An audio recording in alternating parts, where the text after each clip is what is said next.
ஆகிட்டேங்க. ஒசூர் கரெக்டாக ஒசூர் வந்து ஊரை தாண்டி போயிட்டுருக்கோம். கொஞ்சம் நேரத்தில் டோல்கேட் ரீச் ஆகிடுவோம். ஆக்சுவலாக ஆட் ப்ளூ ரொம்ப கம்மியாக இருக்குது. ஆட் ப்ளூ அடிக்கணும். மைலேஜ் சுத்தமாகவே இல்லைங்க. நேற்று மழையில் ஓட்டிகிட்டு வந்தோமா, அங்கேருந்து ஒரு வண்டி பின்னாடியே அப்படியே வரமா 1 by 1 சுத்தமாக அந்த ரோட்டில் மைலேஜ் இல்லை. பொள்ளாச்சி டு பல்லடம் ரோட்டில் வந்து ஒர்க் வேறு நடந்துகிட்ருக்கு, வேலை நடந்துகிட்ருக்கு ரோடு. ஸோ அதனால் அந்தளவுக்கு நல்லாவும் இல்லை ரோடு. ஸோ அதனால் அங்கே சரியாக மைலேஜ் எடுக்க முடியல.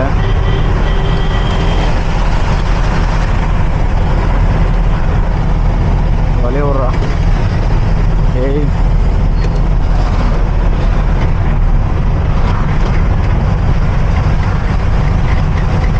க்ரீஸ் அடிக்கணுங்க. இன்னும் க்ரீஸ் அடிக்கல. வாட்டர் சர்வீஸ் பண்ணேன். ஏற்கனவே க்ரீஸ் அடித்து தாங்க வச்சுருந்தேன். அடிச்சுட்டு 2 நாள் கழிச்சு ஞாபகம் இல்லாமல் வாட்டர் சர்வீஸ் பண்ணிட்டேன். வாட்டர் சர்வீஸ் பண்ணோன்னா அதில் வந்து க்ரீஸ்லாம் வெளியே வந்துடுச்சு. ஸோ இப்போ நான் போயிட்டேன் க்ரீஸ் அடிச்சுட்டு. கம்பல்சரி கணக்கு வச்சுக்கோங்க. வண்டிக்கு வந்து இந்த பின் புஷ்ஷு, அந்த கட்டில் வர புஷ்ஷுக்கு, அப்புறம் ஸ்ப்ரிங் லீஃபோடைய புஷ்ஷு எல்லாத்துக்குமே சரி, நீங்கள் ஒரு 700 கிலோமீட்டர்ஸ் ஒன் டைம் ஆச்சு க்ரீஸ் அடிங்க. 700 கூட வேணாம், 1000 கிலோமீட்டருக்கு ஒன் டைம் ஆச்சு க்ரீஸ் அடிங்க. ஒரு ஹைதராபாத் போகிறீங்கன்னு வச்சிங்களேன். இப்போ இந்த ஹைதராபாத் போகிறீங்க, இப்போ ஒரு கோயம்புத்தூர்லேருந்து எடுத்து ஹைதராபாத் போகிறீங்கன்னா இந்த கிருஷ்ணகிரி வரும்போது ஒரு அட்டி அடிச்சிருங்க. அதுக்கப்புறம் திரும்ப ரிட்டன் அங்கேருந்து கிளம்பும்போது கொஞ்சம் தூரம் வரும், 30 அடிங்க. யாராவது கால் பண்ணுறாங்க.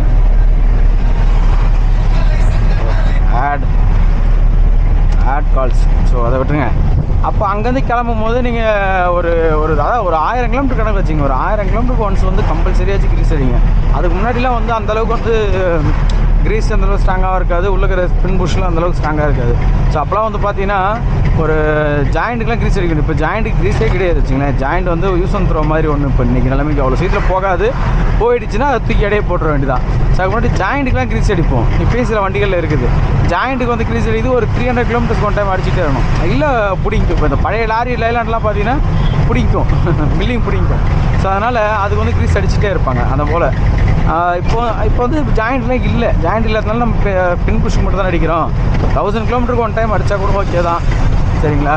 ஸோ அதனால் வண்டி நல்லா ஸ்மூத்தாக போகும். ரெண்டாவது பின்னு அந்த கேம்ப் பகுதி இருக்குல்ல, அதாவது கேம்ப்னா அது என்ன சொல்லுவாங்க, அந்த ராஜூட்டு பேக்கில் இருக்கிற ராஜூட்டு, அந்த ராஜூட்டில் க்ரீஸ் அடிக்கணும். ராஜூட்டு பக்கத்தில் பின் இருக்கும்.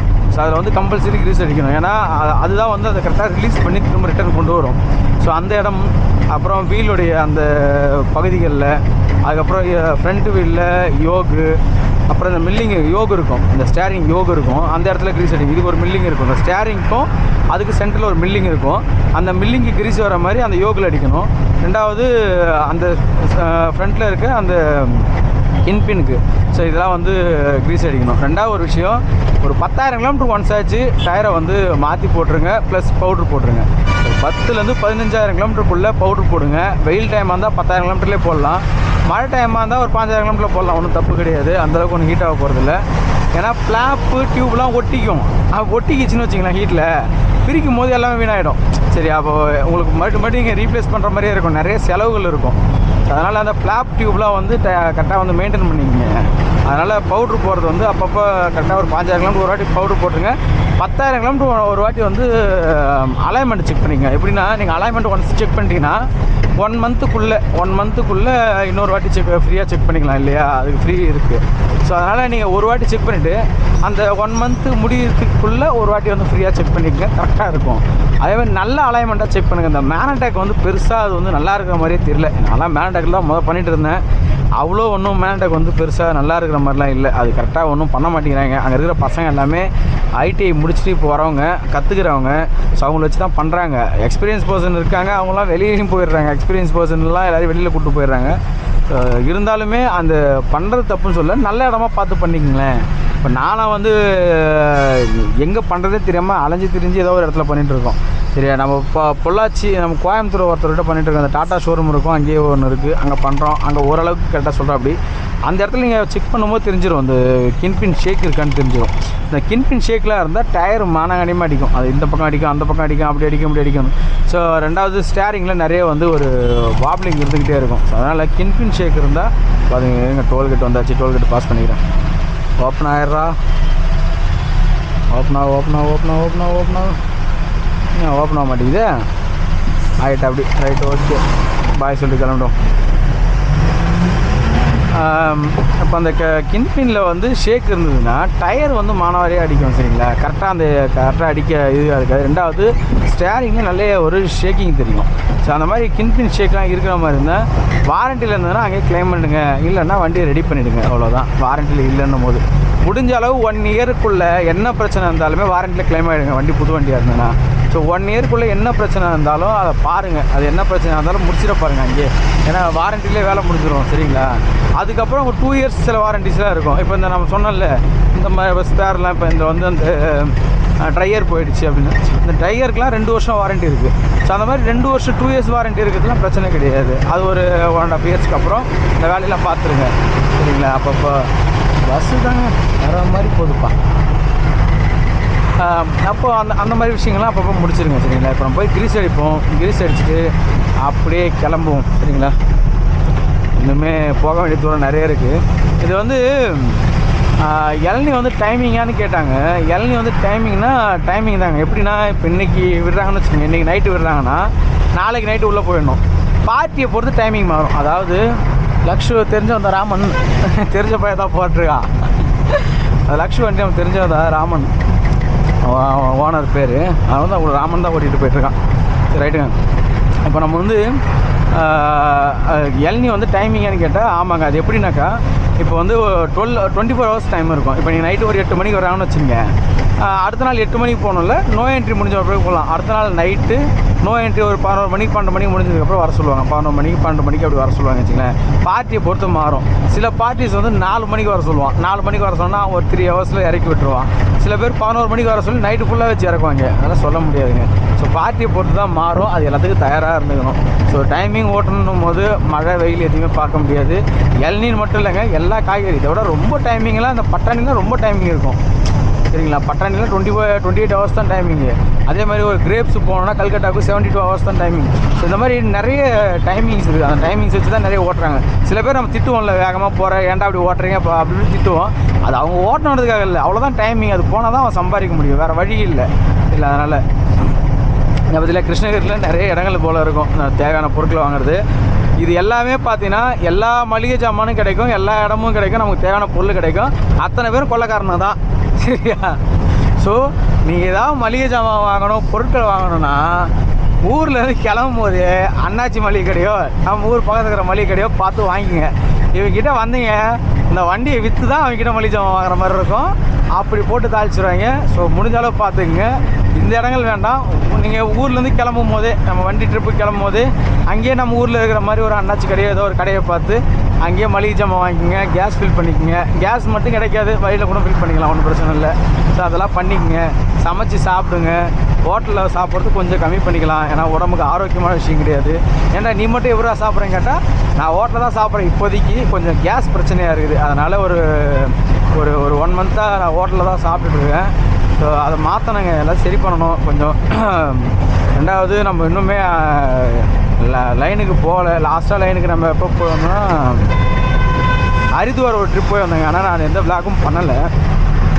ஹரித்வார் போன ட்ரிப்பில் பாருங்க, வழியே விட மாட்டாங்க. வண்டி கிராஸ் ஆகுதுன்னு தெரியும், வண்டி சைடு போட்டு தெரியும், விட மாட்டாங்க. ஹரித்வார் ஒரு ட்ரிப்பு போய் வந்தாங்க. ஆனால் நான் அது எதுவும் விளாக் பண்ணலை. ஹரித்வார் போயிட்டு வந்துட்டு அதுக்கப்புறம் ஆரஞ்சுக்கு ஒரு ட்ரிப்பு வந்து இதுக்கு நாக்பூர்ன்ற அமராவதி போயிருந்தேன். ஸோ அதுக்கப்புறம் நான் எல்லாமே ஹைதராபாத் தான் ஓட்டுறேன். எதுவும் லைன் போகலை. லைன் போகும்போது கண்டிப்பாக ஒரு தரமான சம்பவம் வெயிட்டிங்கில் இருக்கும் உங்களுக்காக. அடிக்கிற இடம் வந்துருச்சு. ரெகுலராக கிரீஸிங்க தான் அடிப்பேன்ல, அப்படிலாம் இல்லைங்க. எங்கேயாவது இடம் கிடைக்கிற இடத்துல அடிச்சிருவேன்.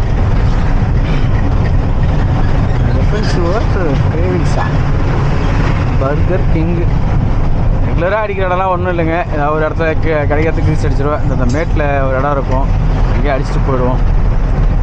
பாருங்கள், எல்லா வண்டியும் எல்லா வேலை செய்கிறது, பஞ்சர் ஓட்டுறது, இந்த மாதிரி வேலைகள் செய்கிறதுக்காகவே இந்த மாதிரி இடங்கள் நிறைய இருக்கும். லாரிக்காரங்களுக்காகவே இருக்கும்.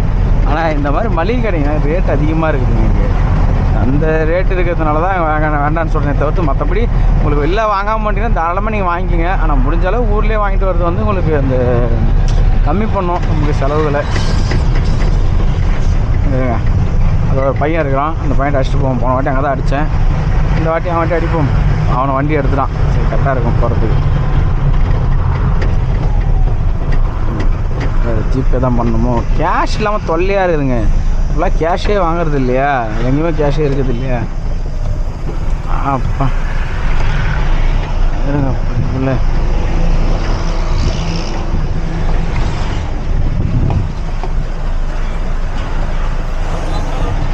அண்ணா ஜிபே இருக்குல்லண்ணா, ஜிபே இருக்குல்ல? இல்லை ஜிபே ஃபோன்பே இருக்குல்ல? எல்லாமே இருக்கு. ரைட், ஓகே சார், அடிச்சிருங்க. இங்கே பாருங்க எம்டி உடனே அடிச்சிருக்கேன்.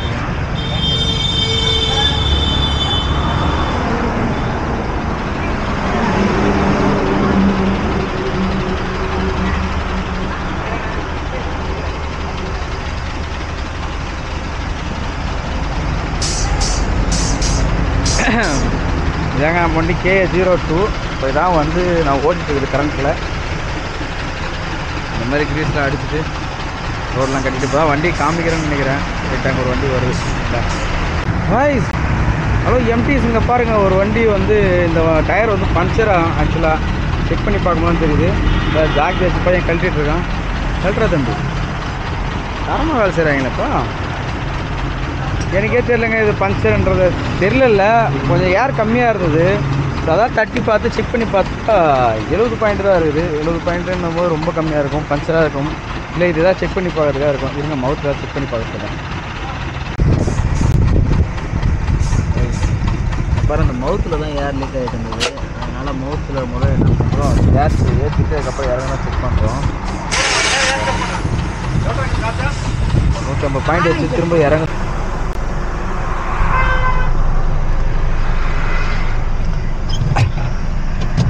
கைஸ், இந்த மாதிரி கொள்ளை கூட்டத்துக்கிட்ட ரொம்ப கவனமாக இருக்கு. என்னென்னா ஆக்சுவலாக வந்து பார்த்தீங்கன்னா வண்டியில் வந்து அந்த மவுத் இருக்கு இல்லைங்களா, மவுத்தில் இருக்கிற ஒரு நிமிஷம் லைனில் இருங்க, தாண்டி கிராஸ் பண்ணிக்கிறேன்.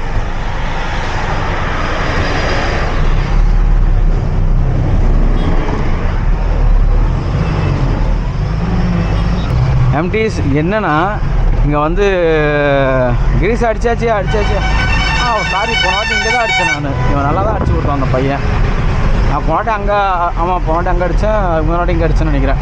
ஸோ இந்த இடத்துல எங்கே வேணாலும் அடிப்பேங்க. என்னென்னா இவங்கிட்ட ரொம்ப ஜாக்கிரதையாக இருக்கணுங்க. இவன் இப்போ நம்ம வந்து வண்டியில் வந்து மவுத்து தான் பிரச்சனை. அவன் வந்து 70 பாயிண்ட் இருக்குதுன்னு சொல்லி செக் பண்ணிவிட்டு அந்த மவுத்தை டைட் பண்ணி பார்த்தானா முடிஞ்சு போச்சு. அது இறங்குதா இல்லையான்னு யாரையும் ஏற்றி செக் பண்ணாக்கா. ஆனால் அவன் என்ன பண்ணுறான், பஞ்சரு அவுத்து ஒரு வாட்டி செக் பண்ணிவிடுவோம். அதே அந்த முடிவிலே இருக்காங்க. அதை அவுத்து இறக்கி செக் பண்ணியே ஆகணும் அப்படின்னு. இப்போ ஏன்னா அவுத்து இறக்கி செக் பண்ணால் எப்படி பார்த்தாலும் ஒரு வீல் இறக்கி ஏற்றணுனாக்கா பஞ்சர்லாம் சேர்த்து பார்த்தோன்னா ஒரு 300 வந்துடும். ஸோ இவங்க இறக்கி ஏற்றும் போது பார்த்தீங்கன்னா இறக்கி ஏற்றி பஞ்சரே இல்லைனாலும் ஒரு ஓட்டை போட்டு விட்ருவாங்க நமக்கே தெரியாமல். எல்லாத்துலேயும் பண்ண மாட்டாங்க, எல்லாரையும் குறை சொல்லலை, யாரும் தப்பாக எடுத்துக்காதுங்க. இந்த தொழில் பண்ணுறவங்க எல்லாத்தையும் பண்ண மாட்டாங்க. நிறைய இடங்களில் பண்ணுறதுக்கான வாய்ப்புகள் இருக்குது. இவங்க பண்ணுறாங்களான்னு தெரியல, மற்றவங்க பண்ணுறதுலாம் வாய்ப்பு இருக்குது. ஆனால் இந்த இறக்கி செக் பண்ணி பார்த்தே ஆகணுன்ற முடிவில் இருந்தார். நான் வேண்டாங்க, அதை மட்டும் நீங்கள் செக் பண்ணி பாருங்கன்னு. அதில் ஏர் லீக் ஆச்சு, திரும்ப அதை டைட் பண்ணிவிட்டு ஏர் பிடிச்சாச்சு. ஓகே கரெக்டு, வரேன் அப்படின்னு சொல்லிட்டு வந்துட்டோம். இல்லைனா நீங்கள் ஒரு 200 வந்து அங்கே இழக்க வேண்டிய நிலைமை ஏற்பட்டிருக்கும். ஸோ அதுலேருந்து நம்ம எஸ்கேப் ஆகி வந்தாச்சு. சரிங்களா, இந்த விஷயத்தில் கொஞ்சம் பார்த்து இருந்துக்குங்க. நிறைய கொள்ள கும்பல் சொல்லிடுறாங்க.